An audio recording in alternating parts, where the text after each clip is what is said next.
명절에 예배하러 올라온 사람 중에 헬라인 몇이 있는데 그들이 갈릴리 베세다 사람 빌립에게 가서 청하여 이르되 선생이여 우리가 예수를 배웁고자 하나이다 하니 빌립이 안드레에게 가서 말하고 안드레와 빌립이 예수께 가서 여쭈니.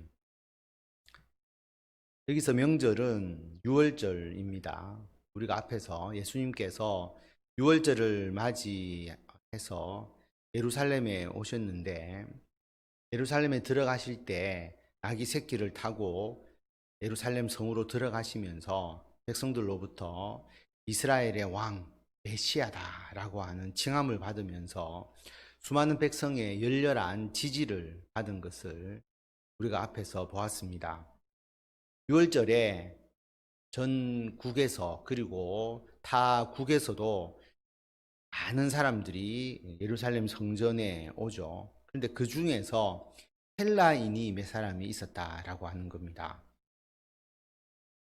헬라인은 우리 헬라파 유대인들이 있죠. 유대인이지만 이스라엘 외의 땅, 그 당시에 헬라라고 일컬어지는 원래 그리스를 의미하지만 헬라 대제국, 그 당시로는 외국에서 태어난 유대인, 헬라파 유대인.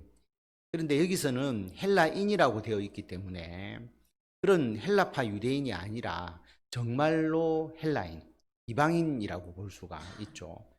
그런데 이 이방인이지만 하나님을 믿고 유월절을 지키기 위해서 예루살렘 성전에 온 사람입니다. 그런데 예수님의 소문을 듣고 예수님을 만나기를 원하고 있습니다. 그런데 왜 빌립에게 갔을까? 우리가 알 수는 없지만 아마 빌립이 이 헬라인과 만날 수 있는 제일 쉬운 위치에 있었지 않았을까? 어쨌든 빌립에게 가서 우리가 예수를 뵙고자 합니다.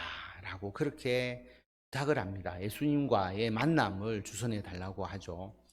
빌립이 좀 주저한 부분이 있었습니다. 왜냐하면 그래도 이방인이니까 6월절 명절을 맞이해서 예수님이 이방인을 만나는 것이 타당할까? 오히려 더 부정하게 되는 거 아닐까? 그런 유대인의 어떤 생각 때문에 안드레와 의논을 하고 그리고 빌립과 안드레가 예수님께 가서 어떻게 해야 될지를 여쭈어 보게 됩니다. 23절에 보면 예수께서 대답하여 이르시되 인자가 영광을 얻을 때가 왔도다. 내가 진실로 진실로 너희에게 이르노니 한 알의 밀이 땅에 떨어져 죽지 아니하면 한 알 그대로 있고 죽으면 많은 열매를 맺느니라. 헬라인이 예수님 만나보기를 원합니다. 그렇게 질문을 했는데 예수님이 거기에 대해서 말씀하지 아니하시고 어떻게 보면 엉뚱한 동명서답을 하신 것처럼 보일 수가 있습니다. 그러나 이게 예수님의 아주 중요한 응답이죠. 23절에 보면 인자가 영광을 얻을 때가 왔다. 이것은 예수님의 십자가의 죽음을 의미합니다. 십자가의 죽음을 예수님께서 맞이하시는 것이죠. 그리고 예수님께서 십자가에서 돌아가시는데 그 십자가의 죽음이 마치 한 알의 밀이 땅에 떨어져 죽어 많은 열매를 맺는 것과 같다라고 하는 것입니다. 밀알은 죽지 않으면 열매를 맺지 못하는 것이고 죽어야 많은 열매를 맺습니다. 어떤 생물학적 표현이 아니라 우리들의 일반적인 그 관념적 표현이죠. 그 밀알 하나가 썩어질 때에 그 희생을 통해서 수많은 열매를 맺어진다라고 하는 것입니다. 그래서 우리가 어떤 좋은 것을 다 취하려고 하고 내가 그 이익을 다 누리려고 하면 결코 좋은 결과를 누릴 수가 없는 것이죠. 우리의 것을 먼저 희생을 해야 됩니다. 예수님은 자신의 죽음을 통해서 많은 사람들을 구원케 하셨다라고 하는 것. 그 인자가 영광을 얻을 그 시기가 이제 왔다라고 말합니다. 왜 이 이야기를 하느냐 하면 헬라인이 예수님을 찾아왔는데 예수님의 십자가의 죽음이 유대인들만을 위한 것이 아니라 온 세상 사람들, 그들을 위한 것이기 때문에 예수님께서 이것을 말씀하셨습니다. 25절에 보면 자기의 생명을 사랑하는 자는 잃어버릴 것이요 이 세상에서 자기의 생명을 미워하는 자는 영생하도록 보전하리라. 사람이 나를 섬기려면 나를 따르라. 나 있는 곳에 나를 섬기는 자도 거기 있으리니 사람이 나를 섬기면 내 아버지께서 그를 귀히 여기시리라. 그렇기 때문에 자기의 생명을 사랑하면 생명을 잃게 됩니다. 자기의 생명을 사랑한다는 것은 자기 위주의 삶을 말하죠.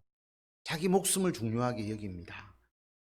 자기 목숨이 중요하지 않은 사람이 어디 있겠습니까마는 자기 목숨만을 중요하게 여기면 어떤 희생적 삶을 살아갈 수가 없죠.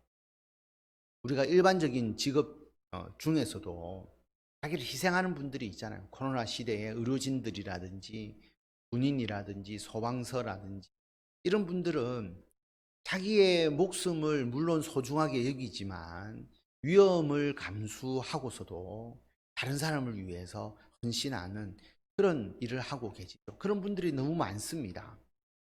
자기의 생명을 사랑하는 자는 결국은 잃어버리게 되고 우리 영적으로 보면 자기 중심적 삶, 자기 목숨을 소중하게 여기면 예수님을 버려서라도 자기의 생명을 먼저 생각하게 되는 거죠. 신앙을 포기하게 되는 거죠. 세상과 타협하게 됩니다. 그런 사람들은 생명을 잃게 된다라고 하는 것입니다. 반면 자기의 생명을 미워하면 생명을 소중하게 여기지 마라라고 하는 것이 아니라 내 생명보다 오직 하나님의 영광을 위해서 내 생명을 하나님께 드립니다라는 그런 마음으로 하나님의 사명을 감당하게 되면 영생을 얻게 됩니다. 예수님을 섬기는 삶이라고 하는 것은 예수님을 따르는 제자의 삶을 살아가는 거죠. 우리가 예수님을 따라가지 않습니까? 그러면 예수님이 계신 곳, 영원한 하나님의 나라에 우리도 거기에 있게 됩니다.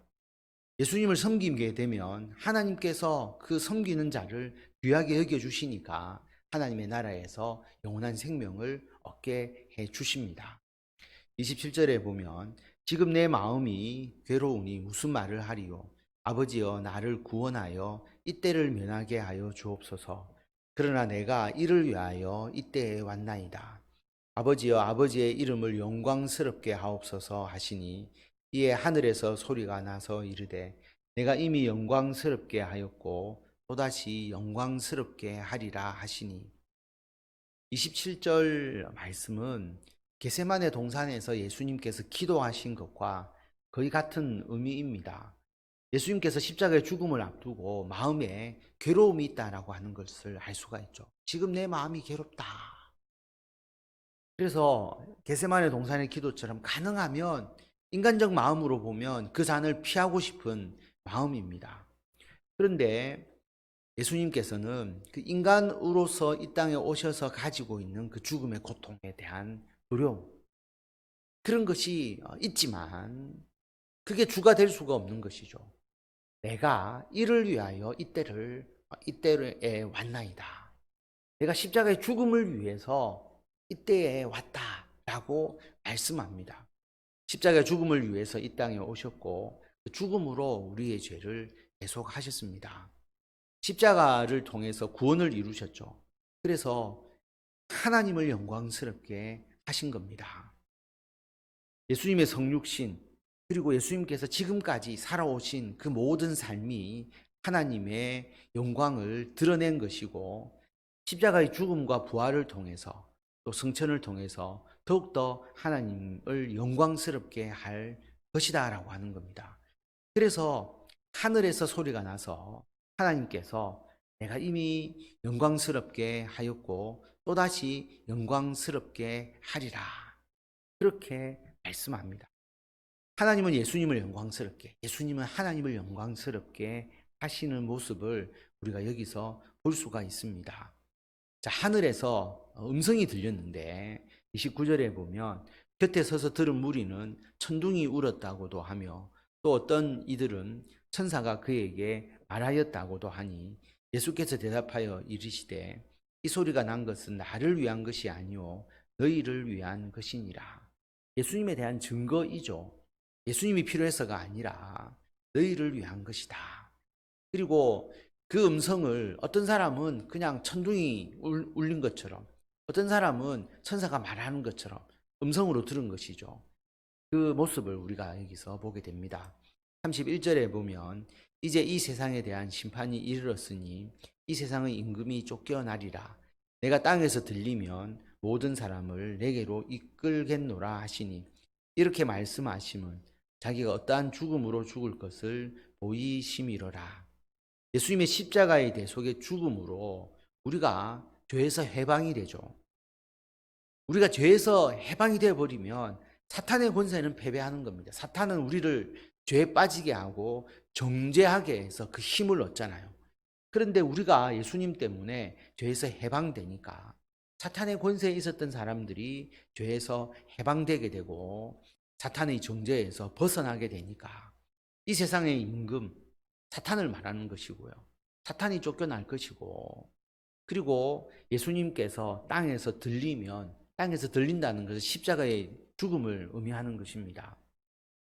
그래서 예수님의 십자가의 죽음을 통해서 예수님은 모든 사람을 내게로 이끌 것이다. 이방인도 불구하고 유대인뿐만 아니라 이방인도 모든 사람을 예수님께로 이끌게 될 것이다 라고 하는 겁니다. 이렇게 말씀하시면 자기가 어떠한 죽음으로 죽을 것을 보이심이라. 십자가의 죽음을 통해서 그 많은 사람들을 구원하실 것이다 라고 하는 것. 그리고 그 십자가의 죽음을 통해서 사탄의 권세는 사라지게 될 것이다. 그래서 사탄의 권세가 남아있지만 우리가 표현적으로 보면 사탄은 이미 결박되어 있다라고 하는 겁니다. 그 힘을 잃은 거죠. 예수 그리스도 앞에서. 그래서 결박되어 있는 사탄에게 우리가 굴복할 필요가 없다라고 하는 것을 분명하게 말씀하고 있습니다. 34절에 보면 이에 무리가 대답하되 우리는 율법에서 그리스도가 영원히 계신다 함을 들었거늘 너는 어찌하여 인자가 들려야 하리라 하느냐. 이 인자는 누구냐? 이 질문을 보면 예수님을 메시아로 어느 정도 생각하고 있다라고 하는 것을 알 수가 있고요. 예수님이 땅에 들리시는 것, 예수님의 죽음을 의미한다는 것도 이들은 알고 있었습니다. 그런데 율법에서 그리스도가 영원히 계신다 함을 들었다. 그런데 그리스도가 죽지 않고 영원히 사신다라고 하는 명시적으로 강조하는 구절은 없죠. 그러나 메시아는 다윗 왕조의 후손으로서 다윗 왕조를 회복하실 분이라고 그들이 믿고 있잖아요. 성경에 보면 다윗 왕조가 영원할 것이다 라고 말합니다. 그런데 그러면 메시아도 영원해야지 왜 메시아가 죽느냐? 왜 십자가에서 죽어야 하느냐? 그런 의미이죠. 그래서 이들은 메시아의 그 영원함을, 이 땅에서의 육신의 생명의 영원함을 생각을 한 겁니다. 그러나 예수님은 그렇지 않죠. 십자가의 죽음을 통해서 우리 모든 사람들을 구원하시고 예수 그리스도를 통해서 이루어지는 그 하나님의 나라가 영원하고 예수님이 영원한 하나님의 아들 신으로서 이 땅을 다스리시는, 온 세상을 다스리시는, 그래서 메시아의 영원함에 대해서 유대인들과 그리고 앞에서 찾아온 일부 헬라인들이 오해하고 있음을 알 수가 있습니다. 35절에 보면 예수께서 이르시되 아직 잠시 동안 빛이 너희 중에 있으니 빛이 있을 동안에 다녀 어둠에 붙잡히지 않게 하라. 어둠에 다니는 자는 그 가는 곳을 알지 못하느니라. 너희에게 아직 빛이 있을 동안에 빛을 믿으라. 그리하면 빛의 아들이 되리라.